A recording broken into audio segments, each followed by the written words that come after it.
What's good, Black Star Podcast? Welcome back to the channel. It's your boy Jared. Y'all, apparently there's a lot of stuff that's been going on with the situation that happened to Donald Trump. Apparently Congress is now defying the Supreme Court. And shout out to Armed Scholar. Yeah. Let's hear what what's going on, because they trying to take your guns away. So in response to the attempts on Donald Trump's life, multiple individuals in Congress, anti-gunners, and then anti-gun groups have called for new national gun control laws. So let's break down what is now happening.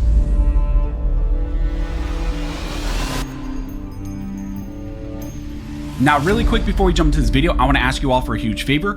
Looking at some of my analytics, about 60% of all my viewers are actually not subscribed to the channel. So if you want to support the channel for free, one of the best ways to do that is simply subscribing, and then just double check to make sure YouTube has not unsubscribed you, because it happens all the time. Also, I want to thank one of the main supporters of this channel, which is Blackout Coffee. Blackout Coffee has amazing coffee, and they're huge Second Amendment supporters. So if you want to get amazing coffee and also support the two-way cause, check them out using the links down below. And if you use the code ARMSCHOLAR, you can get 10% off of your order. Now, like I mentioned in the intro, in this video, we're going to be talking about some of the responses that have now come out that have been hitting social media and pretty much everywhere in direct response to the assassination attempt on Donald Trump. When this first came out, I think everybody in the 2A community and the firearms community knew that there would be calls for new national gun control laws. It's just inevitable, even though this individual, when you look at maybe the motives, or, we still are getting some information about the motives. He was wearing a Demolition Ranch shirt, which is also weird within its own right. Some people are saying he was Republican, but he was donating to organizations like Act Blue. So there's a lot of weird things kind of going on behind the scenes. But despite that, despite even the fact that how did he get within range of Donald Trump with a rifle, people seeing him with a rangefinder, and all of these weird scenarios behind this entire incident, what, of course, the anti-gun politicians in Congress have moved towards, and the anti-gun groups have moved towards, is just completely blaming the firearm, like they always do. With every single incident, with every single shooting, they automatically just go towards blaming the firearm, just blaming the item itself and trying to infringe on our two-way rights. So I wanted to bring to your guys' attention 3 of the main calls that I have now seen pop up in direct response to this specific incident. Okay, let me just interject right here. Now, I already knew Biden was going to do this bullshit, because this is what he does. Same as all these other damn politicians. Now, Biden always... These anti-gun politicians are always railing against the firearm itself as a problem.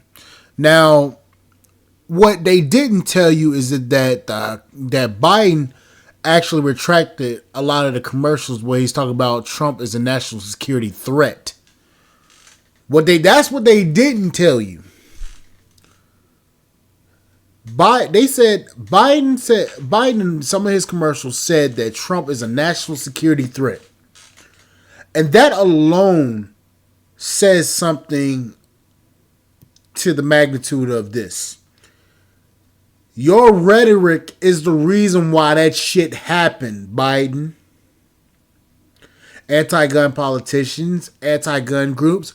That rhetoric alone is the reason why that whole entire situation happened with Trump. Regardless of how you feel about the shit. You telling millions of people that Trump is a national security threat, they gonna get a battery put in their back and do some dumbass shit like that boy just did. That boy is 5 years younger than me. Was 5 years younger than me. That boy had a lot of life to live. He got a battery put in his back because he was donating to anti-gun groups and politicians like Biden, because he felt compelled to protect this country against a domestic threat that he assumed was Trump. That's the reason why this whole entire shit played out the way it did. Now, the Secret Service director needs to be investigated, because she intentionally allowed that building to be unsecured. She needs to be investigated, and she needs to be she needs to resign, which she's already proven that she's not going to do. That's my thoughts on the subject. Let's see. Item itself in trying to infringe on our two-way rights. So I wanted to bring to your guys' attention 3 of the main calls that I have now seen pop up in direct response to this specific incident, and things that I suspect are likely coming very soon as far as proposed national gun control laws. Some of these are things that have already been pushed for and introduced in some fashion before, and simply what you're probably going to see is a copy and paste reintroduction of some of these laws. So of course the first one that is blatant, and everybody on the anti-gun side and the anti-gun politicians have been pushing forward in direct response to this was, they're calling for bans on so-called assault weapons. It's been interesting because we've seen some information trickling in about the AR-15 that this specific individual had, it being a DPMS rifle, an AR-15. I believe that was potentially purchased back in 2013 or 2015. I can't remember the specific date, which is also interesting that they have all this information about when this firearm was purchased. And some of that's leaking out, and that I believe it was purchased by the father. So even some of that information is interesting, but it's also very concerning that, again, the narrative has moved towards a national ban on semi-automatic rifles. Now, what I suspect is likely coming very soon is a reintroduction of the Go Safe Act. The Go Safe Act is something that we've talked about quite often on this channel. It's been proposed once before, and it's the Gas-Operated Semi-Automatic Firearms Exclusion Act. The Go Safe Act is simply a ban on the future purchase and sale and manufacture of any semi-automatic rifle. So they pretty much adopted a lot of the language from some restrictive states like California, New York, New Jersey, and others, and then they're going to try to apply that at the national level. Every time that something like this happens, like I mentioned, they automatically go towards, trying to vilify and blame the item itself instead of the individual, and that's also exactly what's happening in this situation, and that's why I suspect that a new national rifle ban will be introduced and pushed by the anti-gunners in Congress. Now, I'm getting sick of these politicians, and I'm explaining to you why. Y'all gonna probably already guess why I'm sick of these politicians, but let me just go ahead and tell you why. These politicians have a unique ability to come up with bullshit out of their ass, and it makes no sense. And why am I saying this?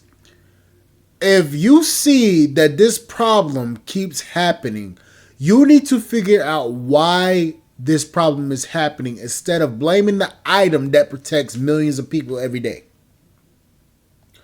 Meanwhile, you're protected by people with fucking more dangerous guns, I might add. Secret Service has a shit ton of guns. They have a whole arsenal of guns that we can't even get as civilians. So therefore, y'all need to shut the fuck up at this point. Y'all politicians love to make fucking bullshit ass laws trying to ban people from keeping themselves safe. Meanwhile, y'all got a whole militarized army behind y'all asses protecting you 24 hours out of the year. 24 damn 7. Y'all getting protected 24/7. So my question is this. If you want to be protected by guns, and I believe Coleon Noir said it best, you want to be protected by guns, well, hold on. You don't want to be restricted from your gun rights, but you want to restrict the citizens from their gun rights because of, you know what? I'll play what Coleon said. The second very interesting narrative that has sprung up because of this, and was probably going to lead towards some push for a national gun control law, and maybe also trickle down into some specific states, is the whole narrative around the ammunition that was purchased by this individual. The fact that he purchased 50 rounds of ammunition is, for some reason, making its way around social media. You even had some commenters on The View pointing this out as if it's so scary that this one individual was able to go buy 50 rounds of, AR ammunition, 5.56, 223, whatever it was. And as you guys know, the viewers who purchase firearms, who are in the firearms community, 50 rounds of ammunition is not this arsenal like they like to claim. It's not this crazy, scary thing that someone was able to buy 50 rounds of ammunition. If anything, 50 rounds of ammunition is just a box of ammunition. But there's been this narrative that's been sprung around this and kind of spun up about this amount of ammunition needed to be tracked. It needed to be regulated in some way at a national level. And I think we're going to see some sort of piece of legislation like that pop up. And there's already been some calls for that as far as potentially ammunition restrictions, maybe even background checks on ammunition. We already see some states like California who have put in place ammunition background check systems and restrictions on the sale and purchase of ammunition. And also, I think now, because this weird narrative about the 50 rounds of ammunition, I could see them trying to pass some sort of ammunition background check system or various restrictions on AR-15 style of ammunition. We also, I think, saw New York propose bans on AR-15 ammunition, or they call it assault weapon ammunition, or various restrictions on assault weapon ammunition. So I could see that popping up as well because of this strange 50 rounds of ammunition narrative that has been going on. Now let me explain something to y'all. I have a 5.56 AR-15 that I have not shot yet. I need to go to the range. I need to buy some ammo. Now, I've been scoping out how much ammo I can get. Well, I've been scoping out ammo. I've been looking at 1,000+ rounds of ammo for like $400 or $500. Hold up. Wait a minute. Let me actually. Hold up. Let me see something.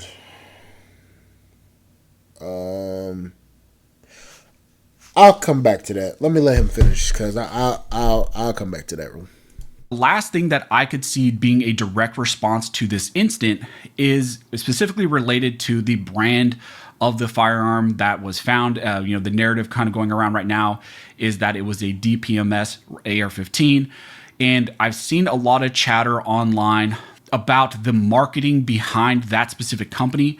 I saw a whole thread where you had this anti-gun organization talking about how DPMS as the company itself is in some ways liable for this incident because the way that they marketed these rifles to individuals. And they're trying to say that in some way DPMS through their marketing has tried to radicalize people. And it's just, they're claiming it is a type of marketing that can make DPMS liable for this specific conduct. Again, blaming the manufacturer, blaming the company instead of the criminal, instead of the, horrible, evil individual who actually engaged in this conduct. They want to shift the blame to the manufacturer themselves. And this is nothing that is new. We've seen this play out very often in various states, in various courts of law, in various cases dealing with very similar issues where you had manufacturers like Daniel Defense, in other companies who were sued directly by victims of various incidents because they marketed the firearm in a certain way. Potentially, we even saw, I believe, Call of Duty recently sued, and then Facebook also because of some of the marketing related to firearms in specific incidents. And I think that of all of these things that I'm mentioning is probably the scariest, and probably has the most legs, mainly because we've seen this type of tactic be very successful recently. Again, we've seen multiple lawsuits against various manufacturers, various settlements where you had the individuals and the victims, suing the manufacturers and still winning settlements, even though you have things like the Protection of Lawful Commerce in Arms Act, which is a federal statute, a federal law that is supposed to shield these manufacturers from being criminally liable or being liable for, third-party activities. But you have various individuals, various anti-gun groups who are suing these manufacturers and trying to hold them liable. But at a national level, I think we could see also an attempt to get rid of the PLCAA so that they could directly go after gun manufacturers, and then also try to put in place some sort of national law directed specifically towards marketing, specifically towards going after manufacturers and maybe how they market towards certain groups like individuals under 18. So I know a lot of people, when they saw what happened during the Trump assassination attempt, were very concerned, especially on the 2A side. A lot of people were very concerned about what ramifications this would have. And that's already already the narrative that I'm seeing kind of going on out there. Like I mentioned, the three main ones that I'm seeing is a call for a national ban on AR-15s and other semi-automatic rifles, some sort of restrictions on ammunition, which is a very interesting one. And I could see maybe an attempt for a national background check for ammunition. And then also the third one, and probably one that has the most legs, would be an attempt to try to target manufacturers, how they market, and try to hold them liable for certain marketing tactics. So again, you know, what's so funny about this shit is this. As a person who loves his guns, I'm gonna just say this. Why are you not trying to figure out why these people are doing this shit in the first place? You're always trying to blame the tool, but you're not trying to blame the person or what you're saying that's causing this shit. I'm seeing a lot of my generation. I'm a Gen Zer. Whoop the fucking do. I hate my own goddamn generation. Whoop the fucking do. I hate my own damn generation. Like I said before. You have a lot of my generation so fucking sensitive. You got these damn snowflake ass people out here nowadays that can't take anything because they so damn sensitive. Okay? Say anything, they start crying and bitching or damn whining. What the fucking do? We all know it. But the problem I have is this. As these politicians continuously lie to us about certain shit, they are causing the situation that is happening in everyday life. Now, as I said before, I have an AR-15 calibered in 5.56. Right now, I'm looking at 1,000 rounds for $600. I'm most likely probably can go through that entire box of ammo in about an hour or two of shooting. Most likely. For these politicians to say, "Oh, 50 rounds of ammo is a big thing," that's a serious problem, and that gives me the idea that none of these people, well, not idea, we already know these people don't know what the fuck they're talking about. Fucking Sheila Jackson Lee said a fucking AR-15 is fucking 100 pounds. Meanwhile, never mind. I'm not even gonna start. But the fact of the matter is that you have these people trying to make these laws and shit. But none of these people actually can tell you exactly why the hell they in their rabbit ass mind believe that they can do whatever the hell they want to do. But for the most part, I can say this. We already knew this shit was going to happen. They were going to try to sit here and say, "Oh, ban all the AR-15s, ban all the semi-automatic guns, weapons of war, all this bullshit." They're always saying the same old shit, the same old trope, the same old crab in the barrel, bullshit ass stuff.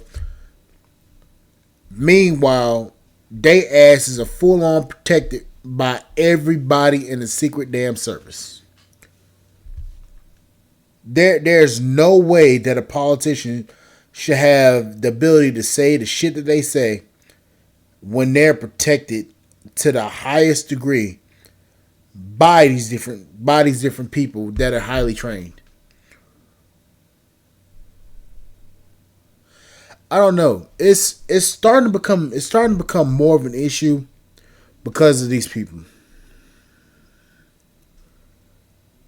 And they're saying all of this shit and trying to make people feel safe. Meanwhile, they're making people feel unsafe.